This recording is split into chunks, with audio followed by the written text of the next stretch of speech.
Émile Zola, Thérèse Raquin. Chapitre 26. La crise dont Madame Raquin était menacée se déclara. Brusquement, la paralysie, qui depuis plusieurs mois rampait le long de ses membres, toujours prêt à l'étreindre, la prit à la gorge et lui lia le corps. Un soir, comme elle s'entretenait paisiblement avec Thérèse et Laurent, elle resta, au milieu d'une phrase, la bouche béante. Il lui semblait qu'on l'étranglait.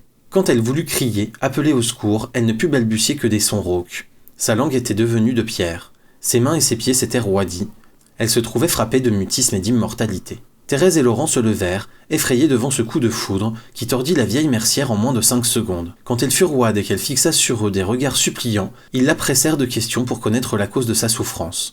Elle ne put répondre, elle continua à les regarder avec une angoisse profonde. Ils comprirent alors qu'ils n'avaient plus qu'un cadavre devant eux, un cadavre vivant à moitié, qui les voyait et les entendait, mais qui ne pouvait leur parler. Cette crise les désespéra. Au fond, ils se souciaient peu des douleurs de la paralytique. Ils pleuraient sur eux, qui vivraient désormais dans un éternel tête-à-tête. Dès ce jour, la vie des époux devint intolérable. Ils passèrent des soirées cruelles en face de la vieille impotente qui n'endormait plus leur effroi de ses doux radotages. Elle gisait dans un fauteuil, comme un paquet, comme une chose, et ils restaient seuls, aux deux bouts de la table, embarrassés et inquiets. Ce cadavre ne les séparait plus. Par moments, ils l'oubliaient, ils le confondaient avec les meubles. Alors leur épouvante de la nuit les prenait, la salle à manger devenait, comme la chambre, un lieu terrible où se dressait le spectre de Camille. Ils souffrirent ainsi 4 ou 5 heures de plus par jour. Dès le crépuscule, ils frissonnaient, baissant l'abat-jour de la lampe pour ne pas se voir, tâchant de croire que Madame Raquin allait parler et leur rappeler ainsi sa présence. S'ils la gardaient, s'ils ne se débarrassaient pas d'elle, c'est que ses yeux vivaient encore, et qu'ils éprouvaient parfois quelque soulagement à les regarder se mouvoir et briller. Ils plaçaient toujours la vieille impotente sous la clarté crue de la lampe, afin de bien éclairer son visage et de l'avoir sans cesse devant les yeux. Ce visage mou et blafard eût été un spectacle insoutenable pour d'autres, mais ils éprouvaient un tel besoin de compagnie qu'ils y reposaient leur regard avec une véritable joie. On eût dit le masque dissous d'une morte, au milieu duquel on aurait mis 2 yeux vivants. Ces yeux seuls bougeaient, roulant rapidement dans leur orbite. Les joues, la bouche, étaient comme pétrifiées. Elles gardaient une immobilité qui épouvantait. Lorsque Madame Raquin se laissait aller au sommeil et baissait les paupières, sa face, alors toute blanche et toute muette, était vraiment celle d'un cadavre. Thérèse et Laurent, qui ne sentaient plus personne avec eux, faisaient du bruit jusqu'à ce que la paralytique eût relevé les paupières et les yeux regardés. Ils l'obligeaient ainsi à rester éveillés. Ils la considéraient comme une distraction qui les tirait de leurs mauvais rêves. Depuis qu'elle était infirme, il fallait la soigner ainsi qu'un enfant. Les soins qu'ils lui prodiguaient les forçaient à secouer leurs pensées. Le matin, Laurent la lavait, la portait dans son fauteuil, et, le soir, il la remettait sur son lit. Elle était lourde encore, il devait user de toute sa force pour la prendre délicatement entre ses bras et la transporter. C'était également lui qui roulait son fauteuil. Les autres soins regardaient Thérèse. Elle habillait l'impotente, elle la faisait manger, elle cherchait à comprendre ses moindres désirs. Madame Raquin conserva pendant quelques jours l'usage de ses mains. Elle put écrire sur une ardoise et demander ainsi ce dont elle avait besoin. Puis ses mains moururent. Il lui devint impossible de les soulever et de tenir un crayon. Dès lors, elle n'eut plus que le langage du regard. Il fallut que sa nièce devinât ce qu'elle désirait. La jeune femme se voua au rude métier de garde-malade. Cela lui créa une occupation de corps et d'esprit qui lui fit grand bien. Les époux, pour ne point rester face à face, roulaient dès le lendemain, dans la salle à manger, le fauteuil de la pauvre vieille. Ils la portaient entre eux, comme si elle eût été nécessaire à leur existence. Ils la faisaient assister à leurs repas, à toutes leurs entrevues. Ils feignaient de ne pas comprendre lorsqu'elle témoignait le désir de passer dans sa chambre. Elle n'était bonne qu'à rompre leur tête-à-tête. Elle n'avait pas le droit de vivre à part. À 8 heures, Laurent allait à son atelier, Thérèse descendait à la boutique. La paralytique demeurait seule dans la salle à manger jusqu'à midi. Puis, après le déjeuner, elle se trouvait seule à nouveau jusqu'à 6 heures. Souvent, pendant la journée, sa nièce montait et tournait autour d'elle, s'assurant si elle ne manquait de rien. Les amis de la famille ne savaient quels éloges inventer pour exalter les vertus de Thérèse et de Laurent. Les réceptions du jeudi continuèrent, et l'impotente y assista, comme par le passé. On approchait son fauteuil de la table. De 8h à 11h, elle tenait les yeux ouverts, regardant tour à tour les invités avec des lueurs pénétrantes. Les premiers jours, le vieux Michaud et Grivet demeurèrent un peu embarrassés en face du cadavre de leur vieille amie. Ils ne savaient quelle contenance tenir, ils n'éprouvaient qu'un chagrin médiocre, et ils se demandaient dans quelle juste mesure il était convenable de s'attrister. Fallait-il parler à cette face morte? Fallait-il ne pas s'en occuper du tout? Peu à peu, ils prirent le parti de traiter Madame Raquin comme si rien ne lui était arrivé. Ils finirent par feindre d'ignorer complètement son état. Ils causaient avec elle, faisant les demandes et les réponses, riant pour elle et pour eux, ne se laissant jamais démonter par l'expression rigide de son visage. Ce fut un étrange spectacle. Ces hommes avaient l'air de parler raisonnablement à une statue, comme les petites filles parlent à leurs poupées. La paralytique se tenait roide et muette devant eux, et ils bavardaient, et ils multipliaient les gestes. ayant avec elle des conversations très animées. Michaud et Grivet s'applaudirent de leur excellente tenue. En agissant ainsi, ils croyaient faire preuve de politesse, ils s'évitaient, en outre, l'ennui des condoléances d'usage. Madame Raquin devait être flattée de se voir traitée en personne bien portante, et, dès lors, il leur était permis de s'égayer en sa présence sans le moindre scrupule. Grivet eut une manie, il affirma qu'il s'entendait parfaitement avec Madame Raquin, qu'elle ne pouvait le regarder sans qu'il comprît sur-le-champ ce qu'elle désirait. C'était encore là une attention délicate, seulement, à chaque fois, Grivet se trompait. Souvent, il interrompait la partie de domino, il examinait la paralytique dont les yeux suivaient paisiblement le jeu, et il déclarait qu'elle demandait telle ou telle chose. Vérification faite, Madame Raquin ne demandait rien du tout, ou demandait une chose toute différente. Cela ne décourageait pas Grivet, qui lançait d'un victorieux « quand je vous le disais » et qui recommençait quelques minutes plus tard. C'était une bien autre affaire lorsque l'impotente témoignait ouvertement un désir. Thérèse, Laurent, les invités nommaient l'un après l'autre les objets qu'elle pouvait souhaiter. Grivet se faisait alors remarquer par la maladresse de ses offres. Il nommait tout ce qui lui passait par la tête, au hasard, offrant toujours le contraire de ce que Madame Raquin désirait, ce qui ne lui empêchait pas de répéter « Moi, je lis dans ses yeux comme dans un livre. Tenez, elle me dit que j'ai raison. N'est-ce pas, chère dame? Oui, oui. » D'ailleurs, ce n'était pas une chose facile que de saisir les souhaits de la pauvre vieille. Thérèse seule avait cette science. Elle communiquait assez aisément avec cette intelligence murée, vivante encore et enterrée au fond d'une chair morte.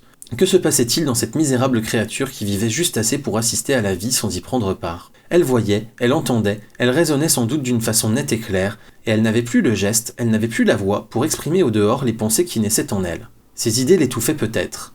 Elle n'aurait pu lever la main, ouvrir la bouche, quand même un de ses mouvements, une de ses paroles eût décidé des destinées du monde. Son esprit était comme un de ces vivants qu'on ensevelit par mégarde, qui se réveillent dans la nuit de la terre, à 2 ou 3 mètres au-dessous du sol.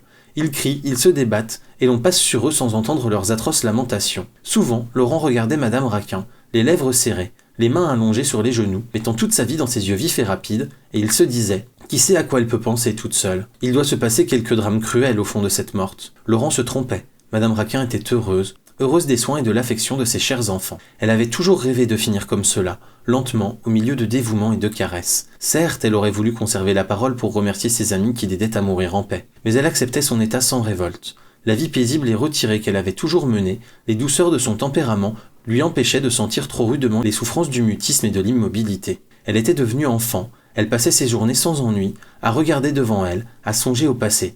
Elle finit même par goûter des charmes à rester bien sage dans son fauteuil, comme une petite fille. Ses yeux prenaient chaque jour une douceur, une clarté plus pénétrante. Elle en était arrivée à se servir de ses yeux comme d'une main, comme d'une bouche, pour demander et remercier. Elle suppléait ainsi, d'une façon étrange et charmante, aux organes qui lui faisaient défaut. Ses regards étaient beaux d'une beauté céleste, au milieu de sa face, dont les chairs pendaient molles et grimaçantes. Depuis que ses lèvres tordues et inertes ne pouvaient plus sourire, elle souriait du regard, avec des tendresses adorables, des lueurs humides passaient, et des rayons d'aurore sortaient des orbites. Rien n'était plus singulier que ses yeux, qui riaient comme des lèvres dans ce visage mort. Le bas du visage restait morne et blafard, le haut s'éclairait divinement. C'était surtout pour ses chers enfants qu'elle mettait ainsi toutes ses reconnaissances, toutes les affections de son âme dans un simple coup d'œil. Lorsque le soir et le matin, Laurent la prenait dans ses bras pour la transporter, elle le remerciait avec amour, par des regards pleins d'une tendre effusion. Elle vécut ainsi pendant plusieurs semaines, attendant la mort, se croyant à l'abri de tout nouveau malheur. Elle pensait avoir payé sa part de souffrance. Elle se trompait. Un soir, un effroyable coup l'écrasa. Thérèse et Laurent avaient beau la mettre entre eux, en pleine lumière, elle ne vivait plus assez pour les séparer et les défendre contre leurs angoisses. Quand ils oubliaient qu'elle était là, qu'elle les voyait et les entendait, la folie les prenait. Ils apercevaient Camille et cherchaient à le chasser. Alors ils balbutiaient, ils laissaient échapper malgré eux des aveux, des phrases qui finirent par tout révéler à Madame Raquin. Laurent eut une sorte de crise pendant laquelle il parla comme un halluciné. Brusquement, la paralytique comprit. Une effrayante contraction passa sur son visage, et elle éprouva une telle secousse que Thérèse crut qu'elle allait bondir et crier. Puis elle retomba dans une rigidité de fer. Cette espèce de choc fut d'autant plus épouvantable qu'il sembla galvaniser un cadavre. La sensibilité, un instant rappelée, disparut. L'impotente demeura plus écrasée, plus blafarde. Ses yeux, si doux d'ordinaire, étaient devenus noirs et durs, pareils à des morceaux de métal.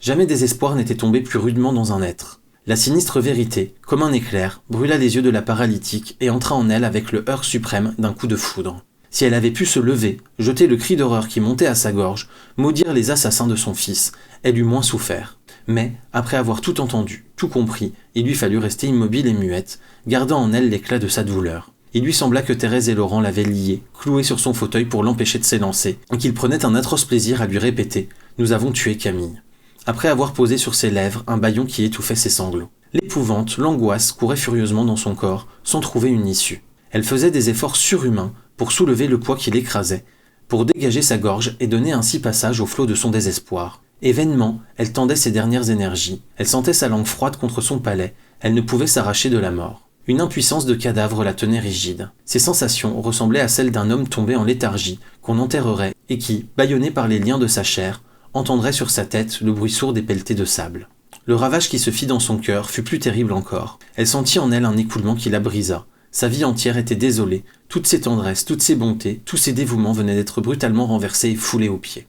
Elle avait mené une vie d'affection et de douceur, et, à ces heures dernières, lorsqu'elle allait emporter dans la tombe la croyance au bonheur calme de l'existence, une voix lui criait que tout est mensonge et que tout est crime. Le voile qui se déchirait lui montrait, au-delà des amours et des amitiés qu'elle avait cru voir, un spectacle effroyable de sang et de honte. Elle eût injurié Dieu si elle avait pu crier un blasphème. Dieu l'avait trompée pendant plus de 60 ans, en la traitant en petite fille douce et bonne, en amusant ses yeux par des tableaux mensongers de joie tranquille. Et elle était demeurée enfant, croyant sottement à 1000 choses niaises, ne voyant pas la vie réelle se traîner dans la boue sanglante des passions. Dieu était mauvais. Il aurait dû lui dire la vérité plus tôt, ou la laisser s'en aller, avec ses innocences et son aveuglement. Maintenant, il ne lui restait qu'à mourir en niant l'amour, en niant l'amitié, en niant le dévouement. Rien n'existait que le meurtre et la luxure.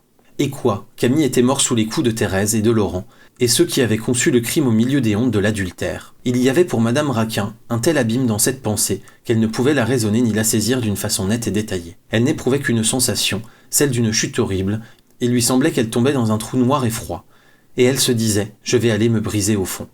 Après la première secousse, la monstruosité du crime lui parut invraisemblable, puis elle eut peur de devenir folle lorsque la conviction de l'adultère et du meurtre s'établit en elle, au souvenir de petites circonstances qu'elle ne s'était pas expliquées jadis. Thérèse et Laurent étaient bien les meurtriers de Camille. Thérèse qu'elle avait élevée, Laurent qu'elle avait aimé en mère dévouée et tendre. Cela tournait dans sa tête comme une roue immense, avec un bruit assourdissant. Elle devinait des détails si ignobles, elle descendait dans une hypocrisie si grande, elle assistait en pensée à un double spectacle d'une ironie si atroce qu'elle eût voulu mourir pour ne plus penser. Une seule idée, machinale et implacable, broyait son cerveau avec une pesanteur et un entêtement de meule. Elle se répétait « Ce sont mes enfants qui ont tué mon enfant ». Elle ne trouvait rien autre chose pour exprimer son désespoir. Dans le brusque changement de son cœur, elle se cherchait avec égarement et ne se reconnaissait plus.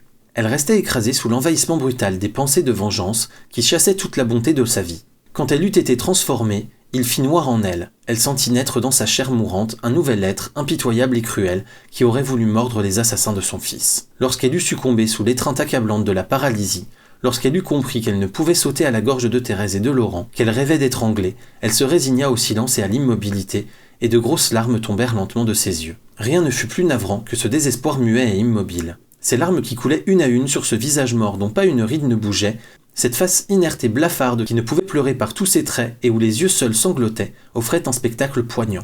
Thérèse fut prise d'une pitié épouvantée. « Il faut la coucher », dit-elle à Laurent en lui montrant sa tante. Laurent se hâta de rouler la paralytique dans sa chambre, puis il se baissa pour la prendre entre ses bras. À ce moment, Madame Raquin espéra qu'un ressort puissant allait la mettre sur ses pieds.